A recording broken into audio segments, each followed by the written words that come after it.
The front door slammed open like a shotgun blast. Wrenches stopped clinking. Conversations died mid-sentence. Every head in the garage turned toward the entrance. Damon Briggs had just walked in. Damon was 6 feet of rage, covered in tattoos and known throughout South Chicago for using his fists when words didn't work. Once an MMA fighter, now just a thug for hire with a black belt in jiu-jitsu and zero patience. And today, he wanted something: free service. Behind the counter stood 21-year-old Jake Turner, in a Navy mechanic's uniform, sweat on his brow, oil on his hands, and the weight of the world on his shoulders. He was doing everything he could to keep his father's shop running while his dad lay in a hospital bed recovering from heart surgery. Customers were thinning out. Bills were piling up. But Jake refused to fold. Damon didn't waste time. He stomped over and smashed the service bell with his palm. "You're gonna fix my truck," he snarled, "and you're gonna do it for free." Jake didn't back down. "We don't do charity. You want work done, you pay like everyone else." Damon leaned across the counter, his breath heavy and threatening. "You want your old man to make it out of that hospital? Then fix my ride." The shop went silent. The workers, grown men, pretended not to hear. They knew Damon's reputation. Just last month, he'd put a liquor store owner in a neck brace for asking for payment up front. Jake clenched his jaw. "Threatening me won't get you a discount. Pay or leave." Damon grinned. "Wrong answer, kid." He grabbed a wrench off a nearby tray and raised it like a weapon. Then the front door opened again. "I wouldn't do that if I were you," came a calm, firm British voice. Every eye turned. Jason Statham walked into the shop like a storm in slow motion. No fanfare. No panic. Just pure, centered calm.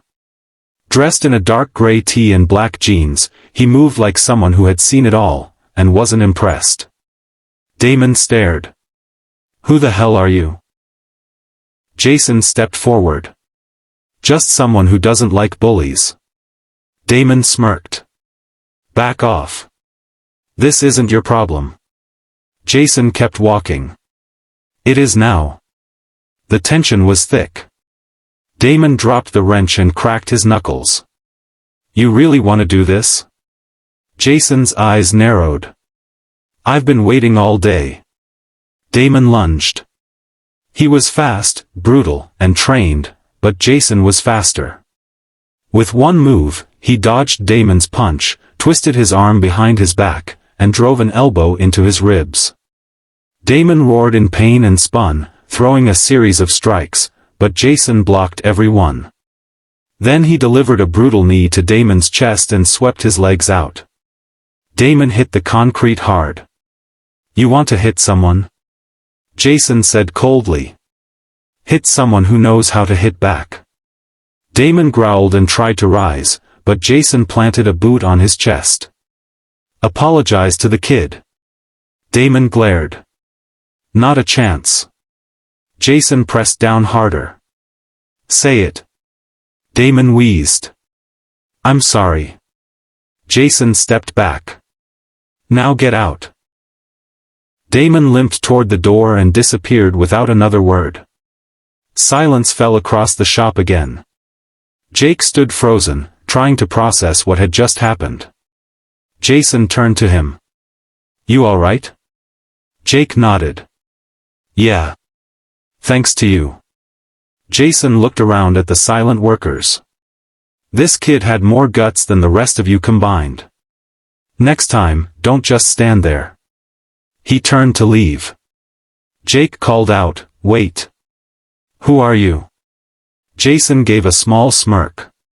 "Just someone who believes no one should fight alone." And then, just like that, he was gone. The next few days changed everything.